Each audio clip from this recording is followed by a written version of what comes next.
Dear learners, welcome back to WSE English Story, where learning English becomes a journey of discovery, inspiration, and unforgettable adventure.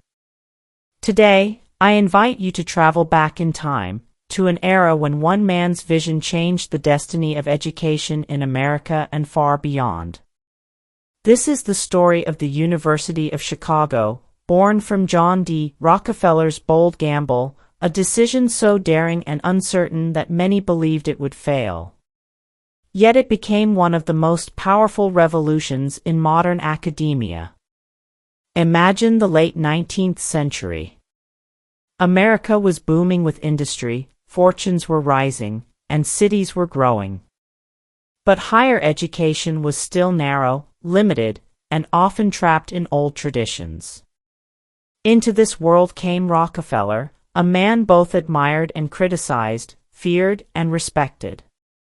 He was the richest American of his age, yet instead of building monuments to himself, he dreamed of building a university that could rival the greatest institutions in Europe. People laughed at him. Chicago, they said, was too young, too rough, too commercial to host a world-class university. But Rockefeller believed. He gambled not just his money, but his legacy, his name, and his hope that knowledge itself could reshape humanity. This story is not only about bricks and books. It is about courage, sacrifice, and the determination to defy limits. It is about how one university became a force of discovery, producing Nobel laureates, reformers, and leaders who shaped the modern world.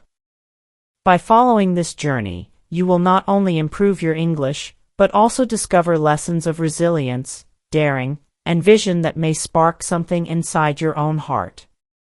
If you find value in these stories and want to support our work, you are welcome to like, comment, share, or join us. Your support truly means a lot and helps us continue creating meaningful content. So, get ready for the extraordinary story of how a dream built in Chicago transformed global education. Let's begin our journey into Rockefeller's grand gamble, the creation of the University of Chicago. To understand the birth of the University of Chicago, we must first look at the stage upon which this story was set. The year was 1890. America was in the midst of dramatic change. The Civil War had ended only 25 years earlier, and the nation was still stitching itself together. Railroads connected distant cities, steel rose into the sky, and new immigrants poured into bustling towns. Chicago itself was the symbol of this transformation. In less than half a century, it had grown from a muddy frontier outpost to the second largest city in the United States. But its rise was not easy. Just 2 decades before, in 1871, the Great Chicago Fire had reduced much of the city to ashes. Out of that devastation, Chicago rebuilt itself with iron and determination, earning a reputation as the city that works. Yet, while Chicago was thriving in commerce, industry, and architecture, one thing was missing: an academic soul. Eastern cities had their Ivy League universities, Harvard, Yale, Princeton, each carrying centuries of tradition. Chicago had ambition, but not yet a university of world-class standing. Its people longed for a place of learning that matched their city's growing power, a place where ideas could burn as brightly as the furnaces of its steel mills. Without such an institution, the Midwest risked being seen as a land of labor but not of intellect. Enter John D. Rockefeller. Born in 1839 to a modest family in upstate New York, Rockefeller had grown into the wealthiest man in America through his oil empire, Standard Oil. But Rockefeller was not content with riches alone.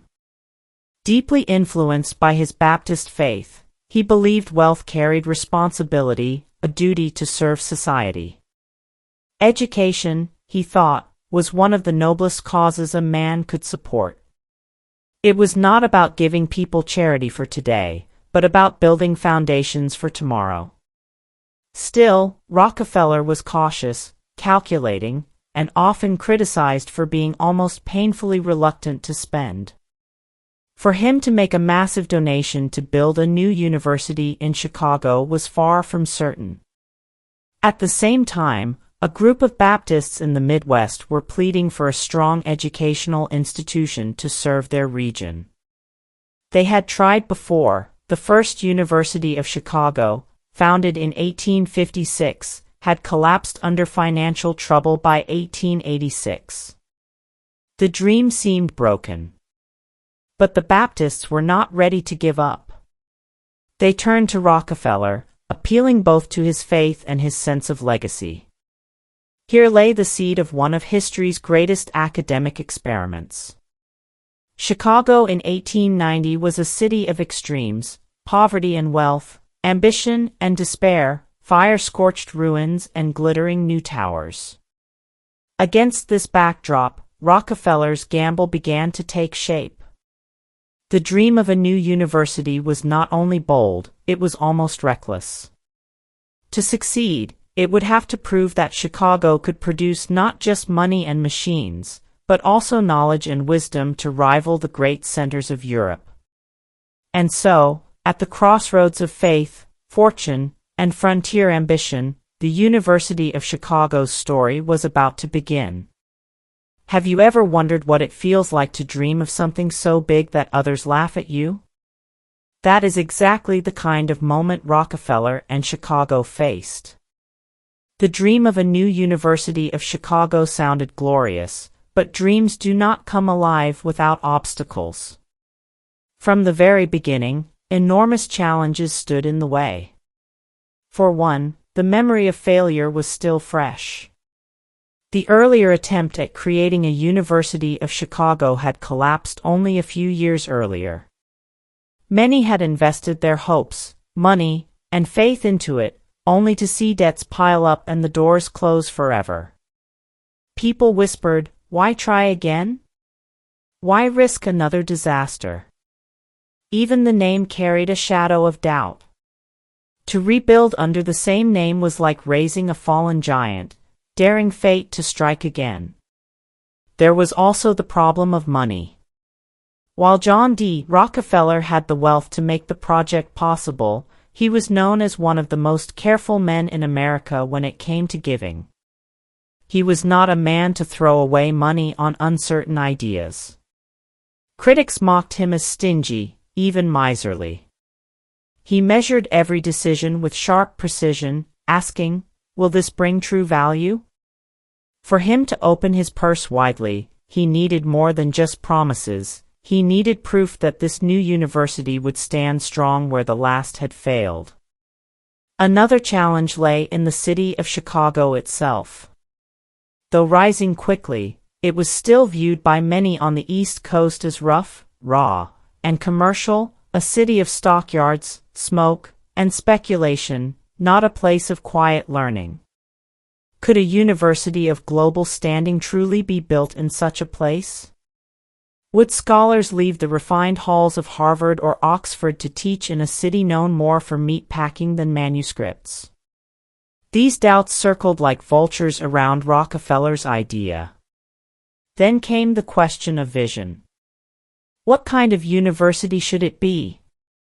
Should it follow the traditional model of small colleges focused on classical studies, or should it dare to try something new, embracing research, science, and modern disciplines? This was the late 19th century, a time when America was trying to prove it could produce not just wealth but knowledge equal to Europe's. If the University of Chicago was to survive, it could not simply imitate, it would have to innovate. And here, another voice entered the story. His name was William Rainey Harper, a young, brilliant scholar of Semitic languages.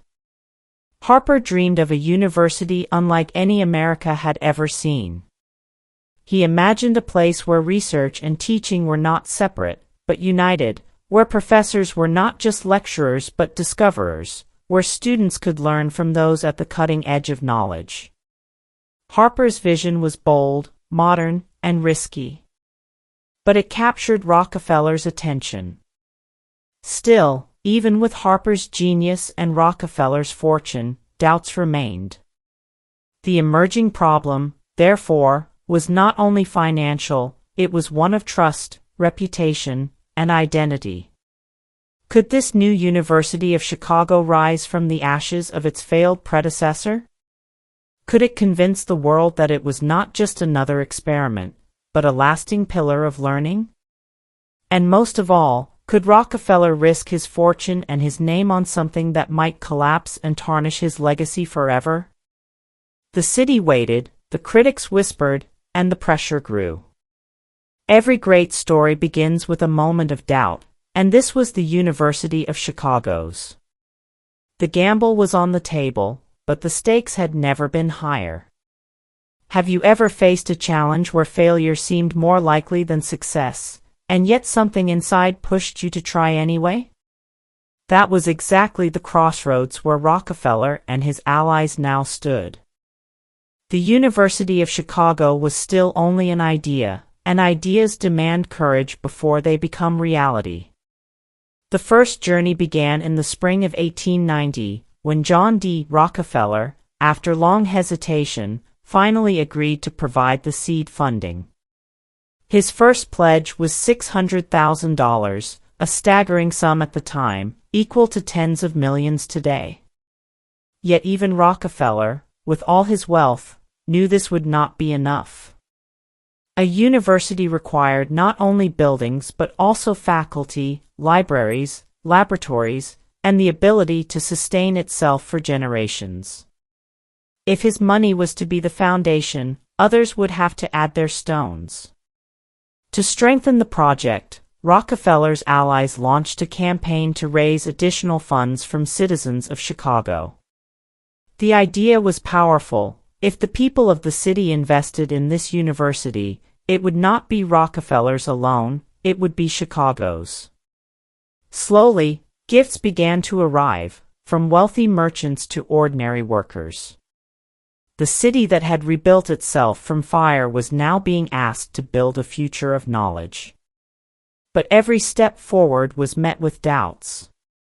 The memories of the earlier failed University of Chicago haunted the campaign. Some donors asked bluntly, "How do we know this one won't collapse too?" Into this uncertainty stepped William Rainey Harper. At just 34 years old, Harper was already recognized as a brilliant scholar and visionary. Rockefeller's trust in Harper grew because of his unusual combination of boldness and practicality.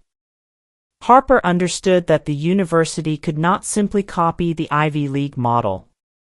Instead, he believed it had to combine the spirit of American ambition with the depth of European research traditions. He envisioned year-round classes, an innovative quarter system, and a faculty drawn from the best scholars worldwide. He dreamed of making Chicago not just a regional school but a global center of learning. The early years of planning were full of struggle. Land had to be purchased. Committees debated endlessly about the shape of the curriculum.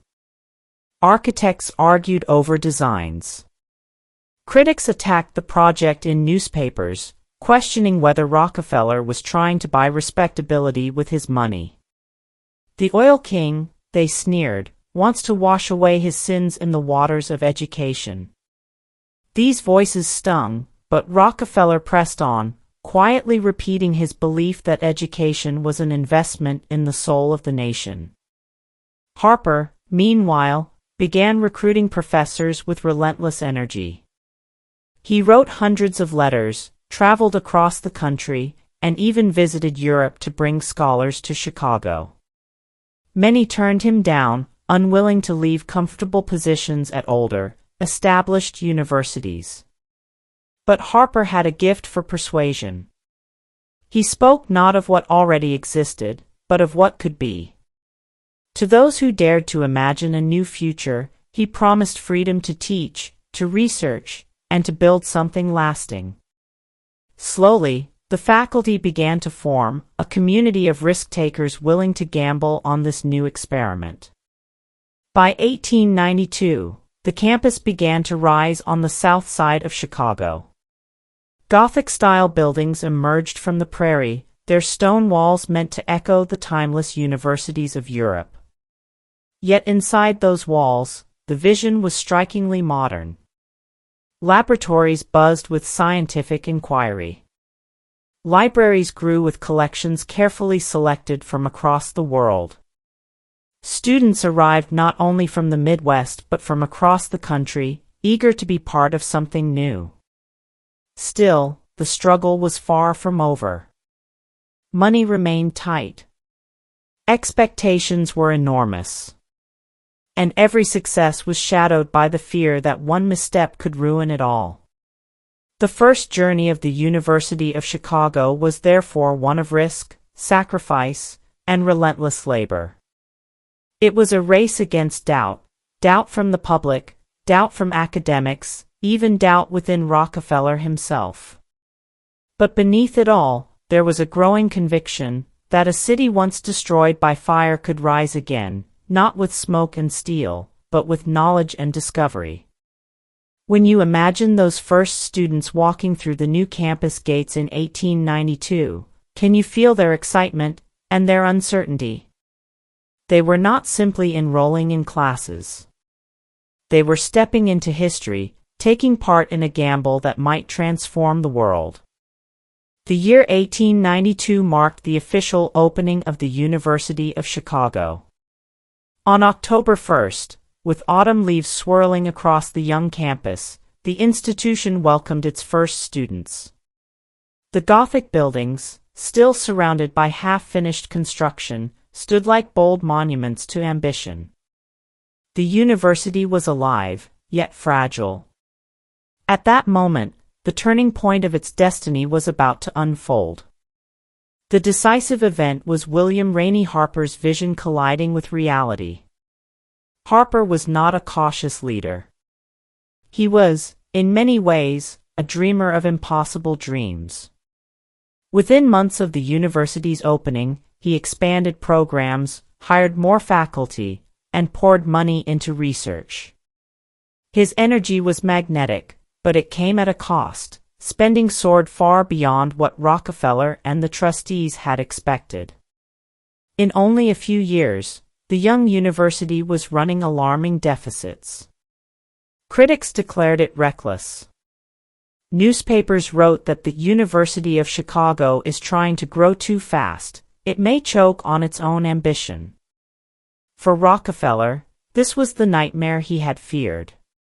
His great gamble was slipping toward failure. This moment tested the entire project. Should the university retreat, slow down, and become just another regional college? Or should it push forward, risking everything for greatness?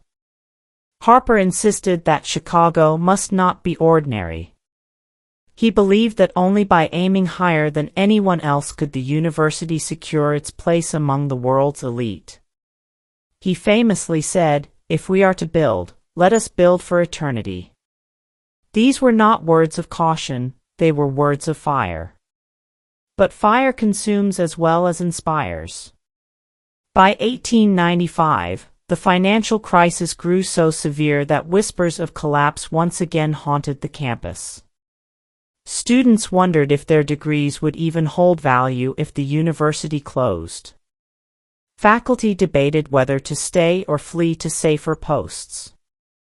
The tension was palpable, almost unbearable. The university's young life hung by a thread. It was here that Rockefeller's role became decisive. For years he had resisted giving more than his original pledge, insisting that the university should learn to stand on its own feet. But as reports of financial danger reached him, he was forced to choose. Would he let the university collapse, proving his critics right? Or would he double down, pouring in more of his fortune to save it? After long hesitation, Rockefeller chose to act. He gave millions more, eventually, over $35 million across his lifetime, making it the largest philanthropic donation in American history at the time.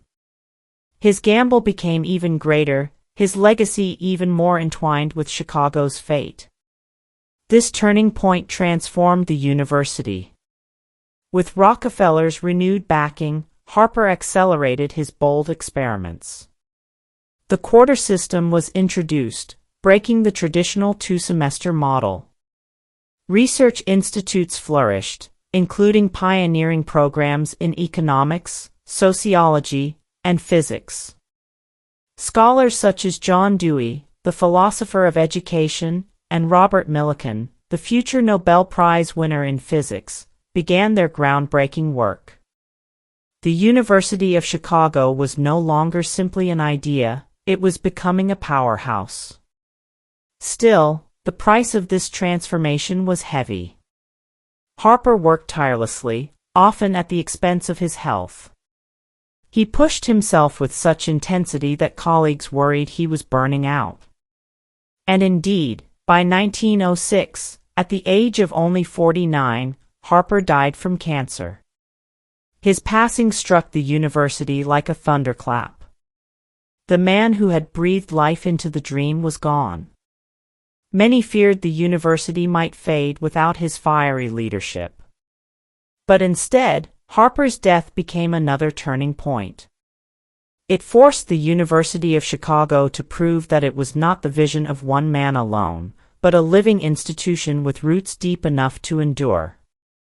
And endure it did. The foundation Rockefeller had risked his fortune for, and the spirit Harper had ignited, carried the university forward.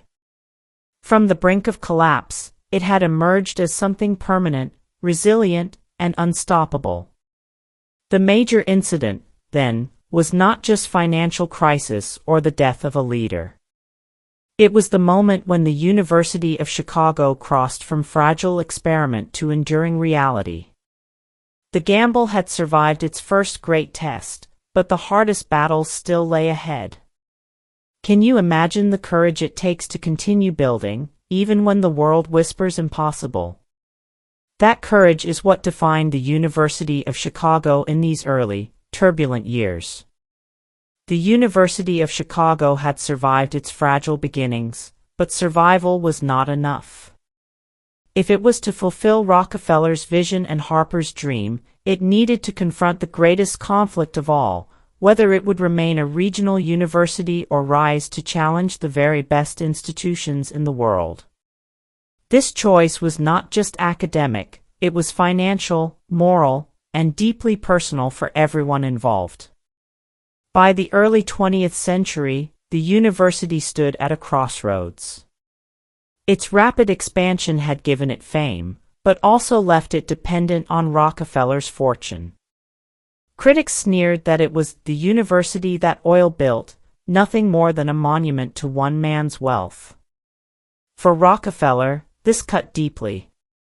He did not want to create a vanity project. He wanted a living institution that could outlast him, standing not on his dollars but on its own intellectual strength. The conflict sharpened. Could the university prove itself worthy of independence, or would it remain forever tied to the shadow of its benefactor? Harper's death in 1906 only magnified this tension. Without his fiery leadership, the university risked losing direction. New presidents and trustees faced painful choices, whether to scale back ambitions to protect financial stability, or to press forward with bold programs that demanded enormous sacrifice. One path promised safety but mediocrity, the other promised greatness but constant risk. Time and again, Chicago chose the harder road. These choices demanded sacrifice from everyone. Professors often worked for lower salaries than they might have earned elsewhere, betting their futures on a university still unproven. Students endured rising tuition and the uncertainty of an institution still forging its reputation. Trustees faced sleepless nights as they balanced budgets that seemed always on the edge of collapse. Even Rockefeller, by now an aging man, wrestled with the sacrifices demanded of him. He had already given more than anyone expected, millions upon millions, but the needs of the university were endless. His advisors begged him to stop, to preserve his fortune for his heirs or other charities. Yet he could not let the university fail. Again and again, he chose to give, not out of vanity, but out of belief. At the same time, the university made choices that carried symbolic weight. Instead of focusing only on wealthy students, it opened its doors widely, offering scholarships and opportunities to those of talent regardless of means. Instead of retreating into safe, traditional subjects, it became a leader in new fields: sociology, anthropology, economics, and experimental physics. These were not comfortable choices, they were daring leaps into the unknown. But with each leap, the university carved its own identity. The climax of conflict reached its emotional peak in the years surrounding World War I. As the nation divided over war and peace, the University of Chicago found itself at the center of debates about freedom of speech, academic independence, and the purpose of education in a democratic society. Professors who spoke unpopular truths faced public backlash. Donors threatened to withdraw support. Once again, the university had to choose: silence its scholars to protect money and reputation, or defend their right to speak freely, even at the cost of losing financial security.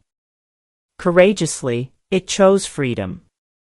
That sacrifice cemented its identity as a place where truth, not comfort, guided decisions. By the 1920s, Rockefeller was nearing the end of his life. His gamble, once mocked, was now celebrated. The University of Chicago had become one of the most respected institutions in the world, a place where Nobel-level research flourished and where new ideas shaped not just academia but society. Yet, behind the triumphs lay decades of sacrifice, sleepless nights, and choices that demanded courage. The university had paid a price, but it had also claimed a soul. This climax of conflict revealed the heart of the story: that greatness is never built without sacrifice, and that true legacy comes not from comfort but from choices made under fire. Rockefeller's gamble had demanded everything of him, of Harper, of faculty and students alike. And yet, because they chose to risk, the University of Chicago was no longer just a bold experiment. It was a force that would change the world. Think for a moment, in your own life, when you face the choice between safety and greatness, between comfort and sacrifice, which path will you take? The years of sacrifice bore fruit, and the University of Chicago began to shine with achievements that exceeded even Rockefeller's boldest hopes. From the 1920s onward, it transformed into a world-renowned center of discovery, producing breakthroughs that shaped not just academia, but the destiny of nations. One of its greatest victories came in the field of economics. The Chicago School of Economics became a powerhouse of thought, with scholars like Milton Friedman later revolutionizing global policy. Their theories influenced governments across continents, redefining how markets and freedom interacted. This was not dry theory, it was the kind of knowledge that changed how entire societies organized themselves. The University of Chicago had become a place where ideas leapt from the classroom into the world stage. In the sciences, its achievements were nothing short of breathtaking. During World War II, under the stands of Stagg Field, scientists at the university carried out the first controlled nuclear chain reaction, part of the Manhattan Project. This moment, both terrifying and transformative, marked the dawn of the atomic age. Though it carried heavy moral weight, it demonstrated the university's unmatched ability to lead humanity into new frontiers of knowledge. From physics to medicine, Chicago became a hub where the limits of possibility were tested and expanded. Equally groundbreaking was its pioneering work in the social sciences. Scholars like Robert Park and Ernest Burgess developed the Chicago School of Sociology, studying urban life in ways that gave voice to immigrants, workers, and the marginalized. Instead of treating society as an abstract idea, they studied it as a living organism. Their work influenced how cities were understood and how social policy was shaped. Once more, the university proved that its mission was not only to store knowledge, but to engage directly with the struggles of real human life. These achievements were reflected in the university's growing recognition. Over the decades, it produced more than 90 Nobel Prize winners, an extraordinary number for any single institution. Its alumni became leaders, thinkers, and visionaries, writers like Saul Bellow, legal minds like Supreme Court Justice John Paul Stevens, and scientists who pushed the boundaries of human understanding. The university's reputation was no longer in doubt. It was no longer the gamble of Rockefeller, but the pride of Chicago and one of the intellectual capitals of the world. Victory also came in more subtle ways. The university's architecture, with its Gothic towers and leafy quadrangles, became a symbol of endurance and beauty. Students walking through its courtyards felt the weight of tradition and the call of discovery. Its libraries grew into vast treasures of human thought, its classrooms into arenas of debate, its laboratories into crucibles of innovation. What had once been only a risky dream now stood as a living reality, an institution that blended tradition with modernity, faith with inquiry, ambition with humility. Yet, perhaps the greatest achievement of all was invisible. It was the creation of a spirit, a culture of relentless questioning, fearless inquiry, and deep responsibility. The University of Chicago had not only built buildings and gathered scholars, it had built a way of thinking that insisted on truth, no matter how uncomfortable, and excellence, no matter how difficult. That spirit was its true victory, the invisible fire that would continue to burn for generations. Rockefeller, though often remembered as a titan of industry, found in this university the legacy that softened his image and deepened his humanity. His gamble had not only succeeded, it had exceeded imagination. Against doubt, against fear, against history itself, the University of Chicago had become a beacon of learning for the entire world. And for every student who ever walked through its arches, that victory was personal. It was a reminder that even the most uncertain beginnings can grow into greatness, if one has the courage to dream and the perseverance to endure. When we step back and look at the story of the University of Chicago, we see more than just the rise of a university. We see the unfolding of a legacy built on daring, struggle, and vision. Rockefeller's gamble, Harper's passion, and the sacrifices of countless faculty and students converged into something larger than any one person, a living symbol of what education can achieve. The legacy of the University of Chicago rests on several profound lessons. The first is the power of risk. Without Rockefeller's willingness to risk not just money, but reputation, the university would never have existed. He faced the possibility of failure, and yet he chose to give.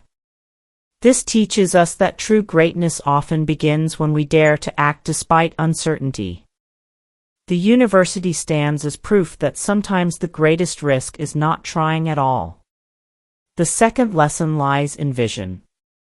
William Rainey Harper believed education should not merely preserve old knowledge but create new knowledge.